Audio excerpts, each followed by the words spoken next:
महिन्यामधली सगळ्यात महत्त्वाची एकादश असेल जी 3 वर्षातून एकदाच येते बघा. ती एकादश 27 मे 2026 या दिवशी आहे, बुधवार, आणि ह्या दिवशी आलेली आहे. या एकादशीला कमला एकादशी म्हणून ओळखले जाते. तर ह्या एकादशी दिवशी आपल्याला भगवान विष्णूंची सेवा घरामध्ये करायची आहे. त्याचप्रमाणे भगवान विष्णूंना आपल्याला अशी वस्तू अर्पण करायची आहे बघा, की आपण पूर्ण ह्या अधिक मासामध्ये केलेल्या सेवेचं फळ हे आपल्याला प्राप्त होईल. कमला एकादशी दिवशी ज्या महिला किंवा ज्या व्यक्ती ह्या उपवास करतात एकादशीचा, त्यांनी उपवासाला कोणता एक पदार्थ चुकूनही खायचा नाही. हा पदार्थसुद्धा मी तुम्हाला आजच्या व्हिडिओमध्ये सांगणार आहे. कमला एकादशी ही खूप महत्त्वाची एकादश असते बघा, आणि 3 वर्षातून एकदाच हा अधिक मासाचा महिना येतो, आणि ह्या वर्षामध्ये अधिक मासाच्या महिन्यामध्येच ही कमला एकादशी येत असते. त्यासाठी अधिक मासातला हा जो एकादशीचा दिवस आहे तो खूप महत्त्वाचा दिवस मानला गेला आहे बघा. तर ह्या दिवशी आपल्याला काय करायचं आहे या संपूर्ण विषय माहिती तुम्हाला आजच्या व्हिडिओमध्ये मिळेल. तर तुम्ही हा व्हिडिओ कुठेही स्किप न करता व्हिडिओ शेवटपर्यंत बघा. तुम्ही जर माझ्या चॅनलवर नवीन असाल तर चॅनल लाईक करा, शेअर करा, नक्की सबस्क्राईब करा. चला आता व्हिडिओला सुरुवात करूया. सर्व स्वामी सेवेकरांना श्री स्वामी समर्थ. तर तुमचं प्रियालयस या चॅनलमध्ये अगदी मनापासून स्वागत आहे. अधिक मासाचा महिना आपल्या हिंदू धर्मामध्ये पवित्र मानला गेलाच आहे, पण हा महिना बघा धोंड्याचा महिना आणि पुरुषोत्तम मास म्हणून सुद्धा ओळखला जातो. पुरुषोत्तम मास ह्याच्यासाठी ओळखला जातो कारण ह्या पूर्ण महिन्यामध्ये आपण जास्तीत जास्त भगवान विष्णूंची सेवा उपासना करायची असते बघा. कमला एकादशी दिवशी आपण केलेल्या सेवेचं फळ हे आपल्याला प्राप्त होतं बघा.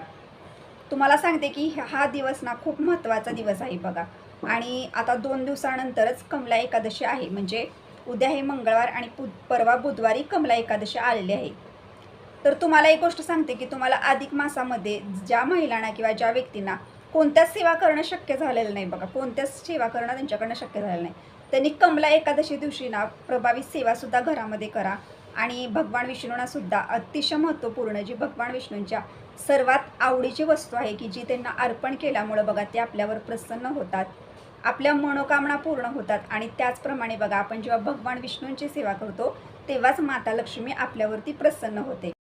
आता कमला एकादशी दिवशी आपल्याला काय करायचं तर बघा, ज्या महिलांचे किंवा ज्या दादांचा उपवास असतो त्यांनी उपवास करायचा आहे. तर आता घरामध्ये बघा देवघरामध्ये जर आपल्या अगदी साध्या सोप्या पद्धतीने मी तुम्हाला सेवा सांगणार आहे.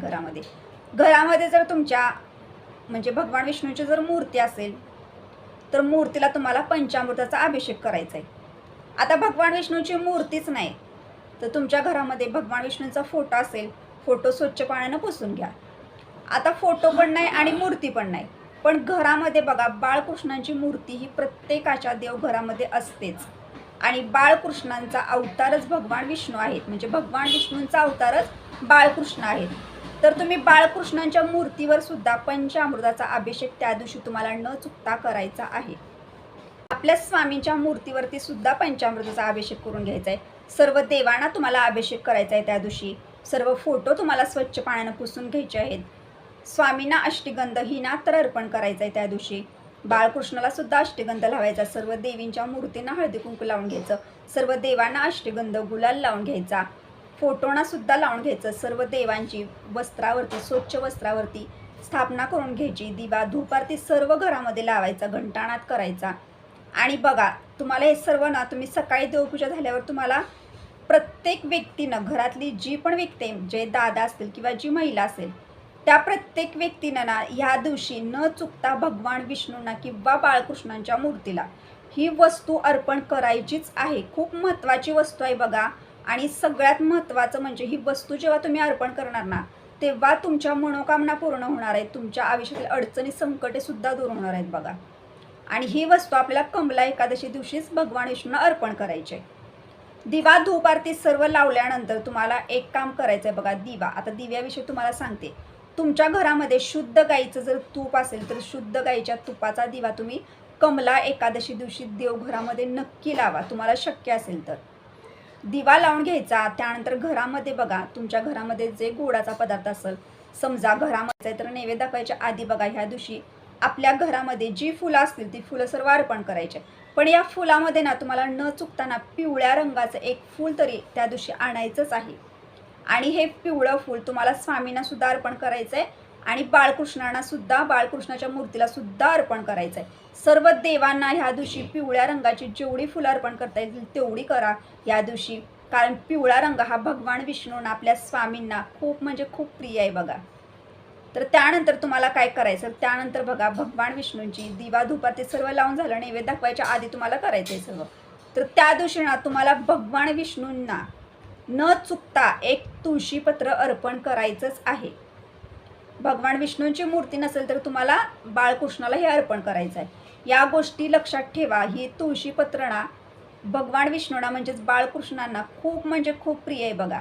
तुम्हाला सांगते की अधिक मासामध्ये तुम्ही ज्या ज्या वेळेला पूजा सेवा घरामध्ये करता त्या दिवशी जरी तुम्ही अर्पण केलं ना तुळशीपत्र तरी चालेल, पण कमला एकादशी दिवशी ज्या घरामध्ये देवघरामध्ये तुळशीपत्र अर्पण केलं जातं बघा, त्या घरावरती भगवान विष्णूंचा एक कृपाशीर्वाद राहतो. आणि तुम्हाला सर्वांना सांगते की भगवान विष्णूंची पूजा सेवा ही तुळशीपत्राशिवाय अपूर्णच मानली गेलेली आहे बघा आपल्या हिंदू धर्मामध्ये. यासाठी सांगते की प्रत्येक व्यक्तीनं ह्या दिवशी भगवान विष्णूंना तुळशीपत्र अर्पण करायचंच आहे देवघरामध्ये. आता ज्यांच्या देवघरामध्ये बाळकृष्णांची मूर्ती नाहीच काही कारणामुळं, तर आपले स्वामी तरी आहेत ना, तर स्वामींना सुद्धा तुम्ही अर्पण करू शकता तुळशीपत्र. खूप महत्त्वाचं दिवस आहे आणि तुळशीपत्र ही भगवान विष्णूंना विशेष प्रिय आहे. तुळस ही विष्णू प्रिय आहे. तुळशीमध्ये माता लक्ष्मीचा वास असतो बघा. यासाठी सांगते की तुळस अर्पण करा न चुकता. कमला एकादशी दिवशी तुम्हाला तुळस अर्पण करायचीच आहे. जो तुम्ही नैवेद्य अर्पण करायचा त्या नैवेद्यावरती सुद्धा तुम्हाला एक तुळशीचं पान ठेवायचं आहे. त्यानंतरच तो नैवेद्य अर्पण करायचा आहे. तुळशीपत्राशिवाय भगवान विष्णू नैवेद्य कधीही स्वीकार करत नाहीत. यासाठी सांगते की नैवेद्यावरती पण एक तुळशीपत्र ठेवायचं आहे आणि आधी आपल्याला पूजा वगैरे झाल्यावर सुद्धा एक तुळशीपत्र त्यांना व्हायचं आहे आपल्याला देवघरामध्ये. ह्या गोष्टी करायच्या आहेत. तर आता ह्या गोष्टी करत असताना तुम्हाला अजून एका गोष्टीची काळजी घ्यायची आहे बघा. कमला एकादशी दिवशी आपल्याला तुळस तोडायची नसते. कोणत्याच एकादशी दिवशी या महिन्या म्हणजे ह्या वर्षामध्ये जेवढ्या एकादशी येतात बघा, त्या एकादशी दिवशी आपल्याला कधीसुद्धा तुळशीला स्पर्श करायचा नसतो. तुळशीची पानं तोडायची नसतात. रविवारी आणि एकादशी दिवशी तुळस ही तोडायची नसते. तुम्हाला ह्या गोष्टींची काळजी घ्यायची आहे. त्या दिवशी तुम्हाला तुळस तोडायची नाही. तुळस तुम्हाला आदल्या दिवशीच घरामध्ये तोडून वगैरे, म्हणजे आदल्या दिवशी म्हणजे काय, तर बुधवारी कमला एकादशी आहे, तर तुम्ही मंगळवारी वगैरे म्हणजे उद्याच वगैरे दुपारी वगैरे तुळशीची पानं बाजारातून विकत आणा किंवा मग कुणाला तरी घरामध्ये सांगा. तुमच्याकडे जर भरपूर तुळस असेल तर ती काढून तुम्ही ठेवू शकता घरामध्ये व्यवस्थित. पण सुवासिनी महिलांनी सुद्धा बघा तुळस ही तोडायची नसते. महिलांनी तुळस तोडायचीच नसते. तर तुमच्या घरामध्ये जे दादा असतील त्यांना तुम्ही सांगितलं तरी चालेल, पण तुम्हाला एकादशी दिवशी तुळशीपत्र तोडायचं नाही. या गोष्टी लक्षात ठेवायच्या आहेत तुम्हाला सर्वांना. आणि हे चूक करायची नाही. किंवा काही वेळेला काय होतं की आपण व्हिडिओ अर्धा निम्मा बघतो आणि त्यानंतर आपण त्या चुका करतो आणि पुन्हा आपल्याला वाटतं की माझ्याकडनं हे चुकलं. त्यासाठीच सांगते की या चुका कोणत्या त्या लक्षात घ्यायच्या आहेत आणि त्या चुका आपल्याला करायच्याच नाहीत. असं तुम्हाला देवघरामध्ये भगवान विष्णूला तुळशीपत्र अर्पण करायचं आहे. आता ही पूजा वगैरे तुम्ही दिवसभर सुद्धा करू शकता. म्हणजे आता समजा देवपूजा झाली आणि तेव्हा तुमच्याकडे तुळशीपत्र नाही, तर तुम्ही दिवसभरामध्ये 4-5 वाजता सायंकाळच्या वेळेला सुद्धा तुम्हाला जेव्हा भेटेल तेव्हा जरी तुम्ही बाजारातून जाऊन तुळशीपत्र आणून जर अर्पण केलं तरी सुद्धा चालेल. एकादशी दिवशी आपल्याला जेवणाचा नैवेद्य अर्पण करायचा नाही. जेवणाचा नैवेद्य तुम्हाला अर्पण करायचा नाही, पण तुम्हाला गोड पदार्थाचा नैवेद्य अर्पण करायचा. म्हणजे तुम्ही दूध आणि खडीसाखर घेऊ शकता नैवेद्यामध्ये आणि त्याचप्रमाणे एखाद्या फळाचा नैवेद्य अर्पण करू किंवा नुसती खडीसाखर जरी घेतली ना तरी तो चालेल.